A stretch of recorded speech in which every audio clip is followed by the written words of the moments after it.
Thanks, Michael. So we're going to end the day, as we always do at these events, with a roundtable. This is a less formal session than we've had during the day. We're hoping our audience will dive in and ask more questions. You can click the raise hand feature if you want to ask a question out loud, or you can type it into the Q&A window, which I'm going to open right now so I can make sure I can see them.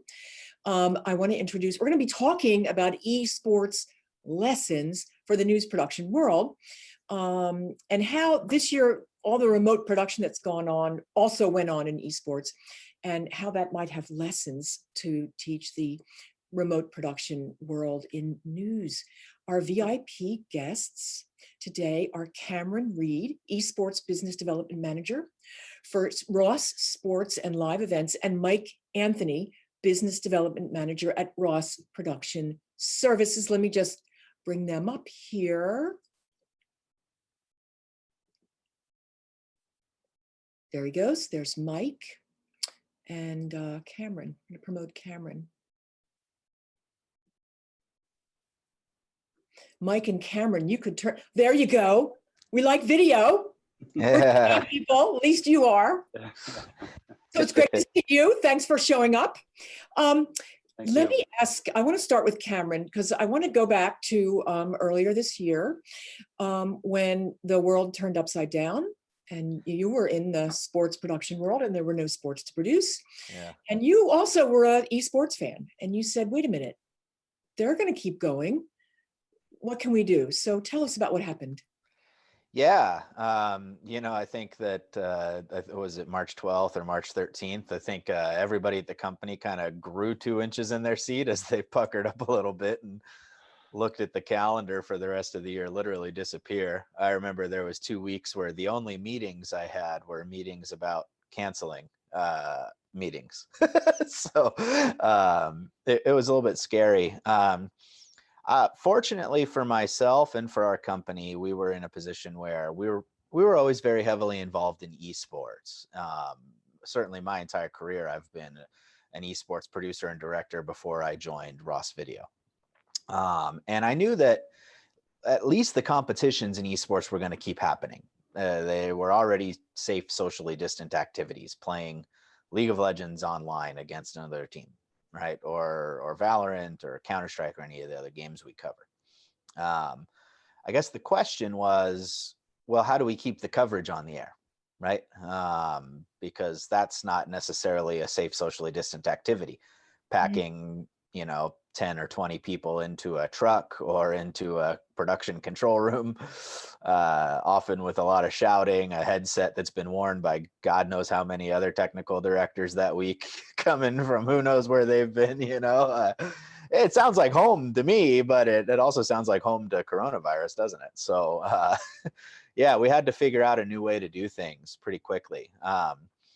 What most of the esports kind of industry did very quickly was they pivoted to like software subscriptions sort of services to allow them to do audio and video mixing sort of in the cloud or in software only. Those were really effective tools in the first days and weeks because they were able to do effectively the impossible, which was keep the program, keep the coverage on the air, in spite of not being allowed to access any of your production tools. But it didn't take long for them to sort of run into some of the limitations that some of those services have and start, really craving instant replay again, for example. Start really craving stats graphics that are driven by data, for example, right? And all those storytelling tools that a professional production system affords those producers, right, to tell those stories. So at Ross, we kind of took a look at that. We saw what they were doing in the first days and weeks, and we wanted to see if we could check a lot of the boxes that those initial services they were using left unchecked, namely in terms of the storytelling tools. Let's get data-driven, real-time rendered graphics back on the air for these guys, right? Let's get instant replay back on the air for these guys. And let's do it in a way that keeps it safe. And so our smartest guys got to work on a really killer solution. We figured out that we could, in fact, control a physical control room from basically anywhere in the world with a very low and acceptable amount of latency. We figured out that we could send multi-viewers pretty much anywhere in the world, the only limitation being the end user's broadband sort of bandwidth, right? And by doing so, we knew, yeah, we could do the same thing that those other services are doing, which is allowing a distributed workforce working from home to produce live content, but to do it on more familiar workflows using more familiar and more robust tool set. And you created a production cloud. Was that pretty quick, pretty early on too? And what did that do? Yeah, so that was sort of the production cloud, the production web portal that we built. We kind of figured out, okay, we can operate the equipment, right? And we can stream multi-viewers. We can like FPGA accelerate hardware in the cloud to when you punch go on camera 2, it takes on camera 2 back at wherever your physical hardware is. We figured out we could do that. We figured out we could use the same technology to have real-time comms, intercoms, right, and all of that. But we knew we kind of needed to like bring it all together, right? And so we designed a web portal to do that. The web portal kind of acts as your like virtual studio where everybody gets their own login. And based on the login credentials, you get access to different parts of the website.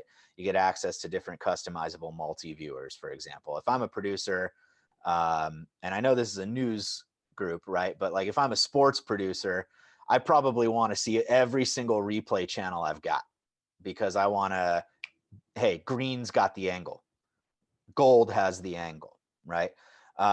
Versus if I'm a director, I want to see every live camera input I've got because that's what I'm cutting, right? If I'm a replay guy, I don't really care what gold sees. I just want to see what I've got. And so you get it. And so using these customizable like multi-viewers based on your login, we're able to sort of then create that studio experience, right? Where everyone's brought together. Yeah, Cameron, I was just going to ask, and Ross Video was thinking, and correct me if I'm wrong, but Ross Video was thinking of doing these workflows pre-COVID, correct? Oh, you bet. Oh, absolutely. Yeah. The entire industry has been really excited about REMI productions, right, for a few years now. And so some of the backbone that makes this technology possible has been developed, but it's been touch and go. There haven't been as many places doing it, right? And then COVID-19 was like, all right, I hope you're ready. Mike, Cameron, was this basically logging into on-premises equipment via? Yeah. So it's not really, you weren't really producing in the cloud. The cloud was their way in, right? Sort of? Yes, that's correct. So it's FPGA accelerated hardware being operated in the cloud, but it is physical on-prem hardware that we are utilizing. Okay. So this is what a lot of organizations are doing this year in news and sports, I think, right now, is logging in to the cloud via the cloud, not really working in the cloud so much. One of the things you did for the news world was produce some episodes for a Hollywood Reporter. They do a daily video show. How did you help? What were they doing, and how did you help them stay on the air, basically? Yeah, well, they had producers and talent all over the place. I think Hollywood Reporter was our first intercontinental show where we had talent in Australia. And that was where they were doing their safe social distancing, and they were still able to host the show from there and contribute really high quality, low latency audio and video, even though the on-prem physical infrastructure was in Connecticut. And so it was also a really cool proving grounds for us because Ross Production Services has almost exclusively been doing sports and live events since we got started doing business, and esports as part of that, live events sort of company. And so we knew, even though esports was what we had built, this tool set, for was we figured, well, that kind of content is going to need to stay on the air because it's still going to happen. We found out pretty quickly that this is just an awesome production tool set. Any kind of show can start to take advantage of this, right? And Hollywood Reporter was one of the great kind of early use cases of that, where using cloud-based like rundown tools like Inception, they can all contribute to their stories and their slugs and add in their graphics from anywhere in the world. News producers didn't all need to be congregated together in a newsroom to do that and to collaborate on a rundown. And then we just sort of took it to the next step and said, well, neither do the guys in the control room anymore, right? I see. So they were already doing some distributed production, and you basically got them onto the control room virtually. Yeah, more or less. Okay. Mike, you're fairly new to, Yeah. you're not new to sports production. Are you seeing any innovation this year that you think is going to stick around, that you've been impressed by what people are doing this year with all this REMI? Yeah, I mean, as Cameron alluded to already, COVID has forced a lot of us to rethink workflows and how we get content on air. The production cloud, I think, is one of those examples, and I believe that's going to be here to stay.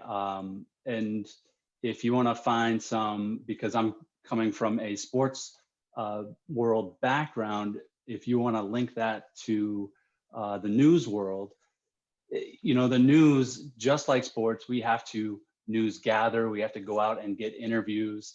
And sometimes that's as simple as a cameraman shooting two people 6 feet apart in an outdoor setting.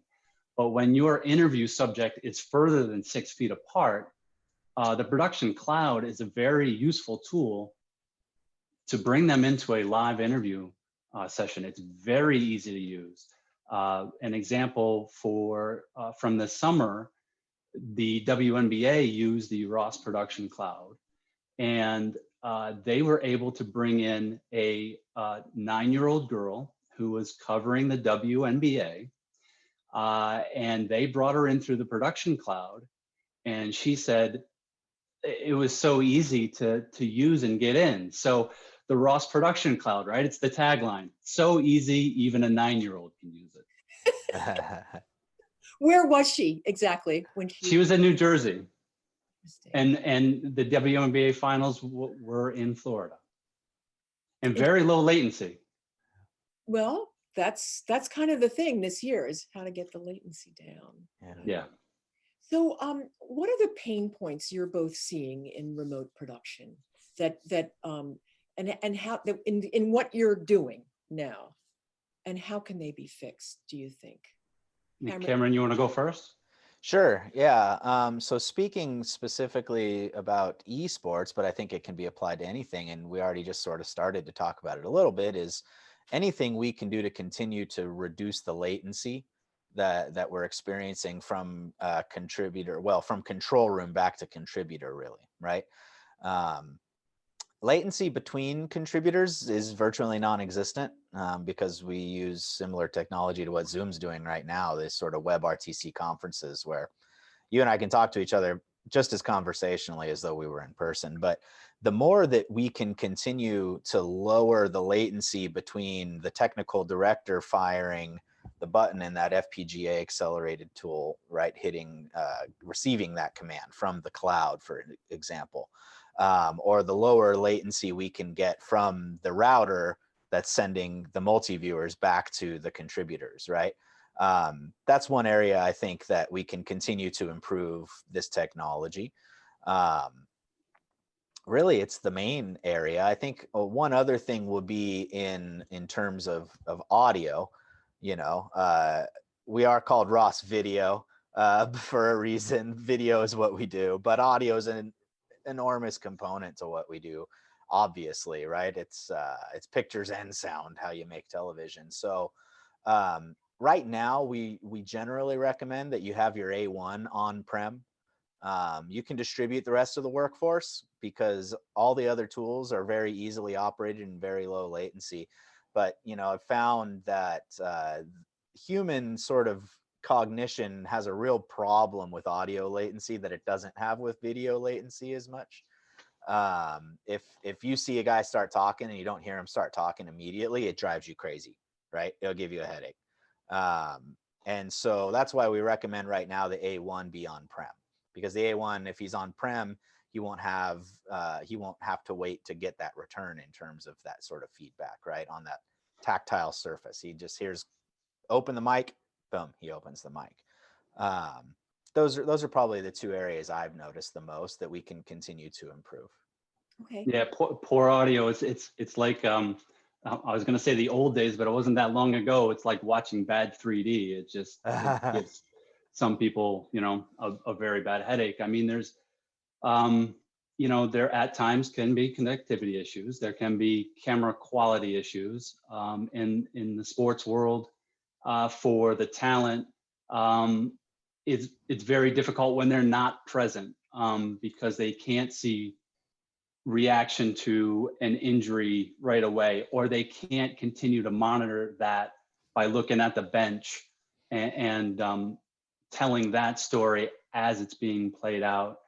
And I think the biggest thing, again, it's COVID, and sometimes there are restrictions in certain arenas or stadiums on how far a handheld camera operator can be from players, coaches, and other personnel. So there are definite challenges, but I think we're able to pivot, and we have a lot of products and services out there that can help us solve those problems.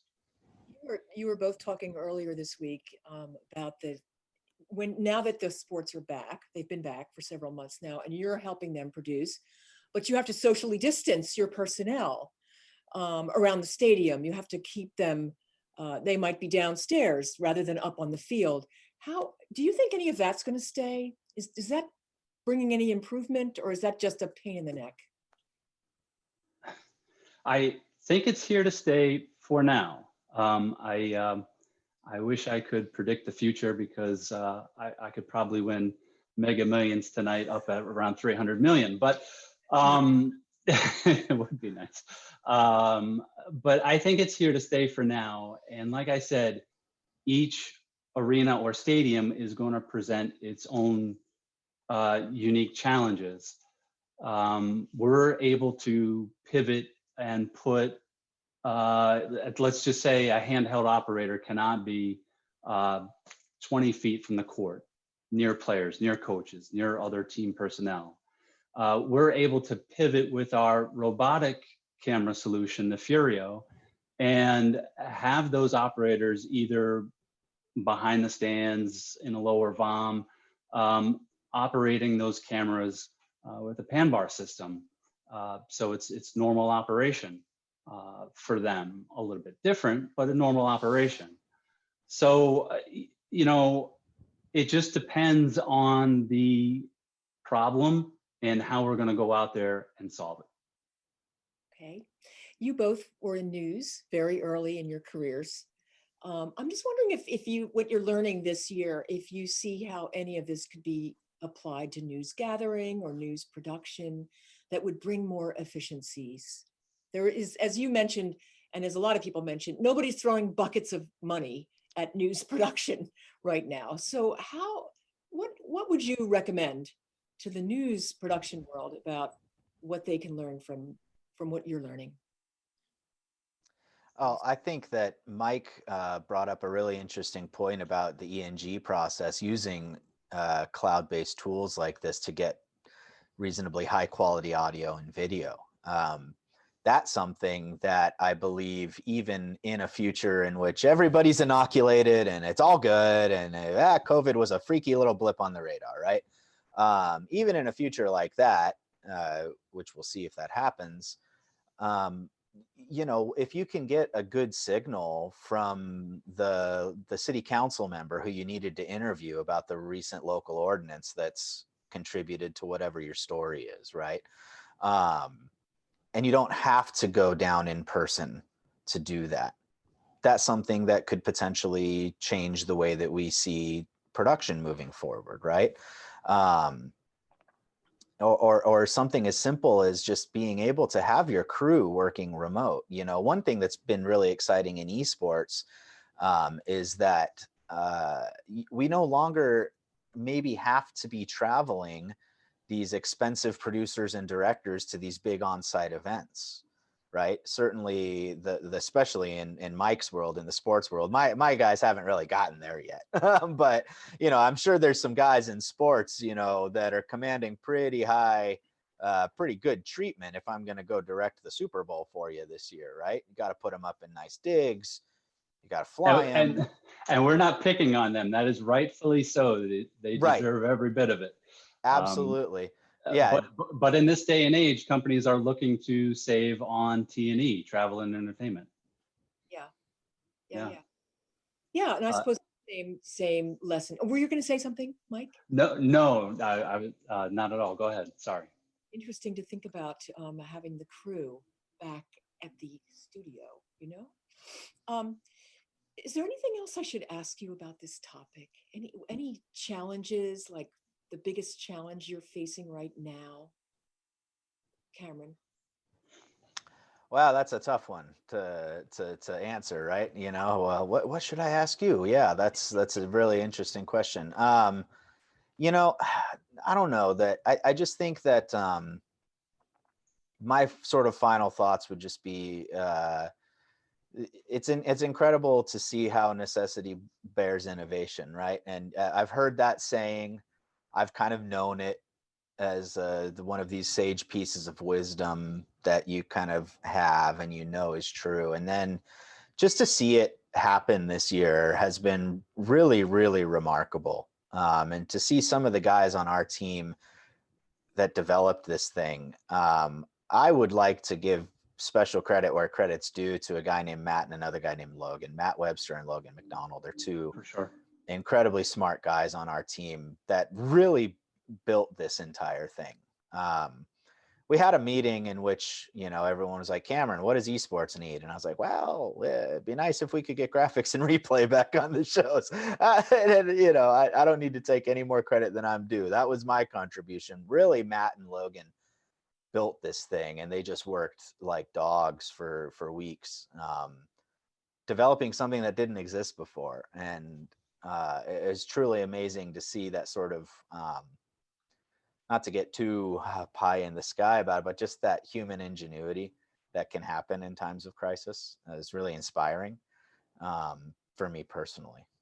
I think it's been surprising too for some of the engineers in the business. Like they were surprised at how much they got done. You know, how much they innovated, you know? Yeah. Do you have any thoughts, Mike? Final thoughts about all this stuff? Yeah, and again, coming from the sports world, I think one of our biggest challenges, and I'm sorry to keep going back to COVID, but it's the harsh reality is we get prepped and ready to go to a certain sporting event, game, whatever it is, and one or the other or both teams contract COVID and it gets canceled.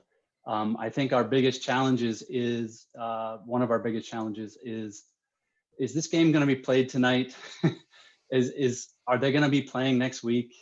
And then, you know, I know that the vaccine has just been released, but if the numbers do rise, do we have a season? So it's a lot of unknown.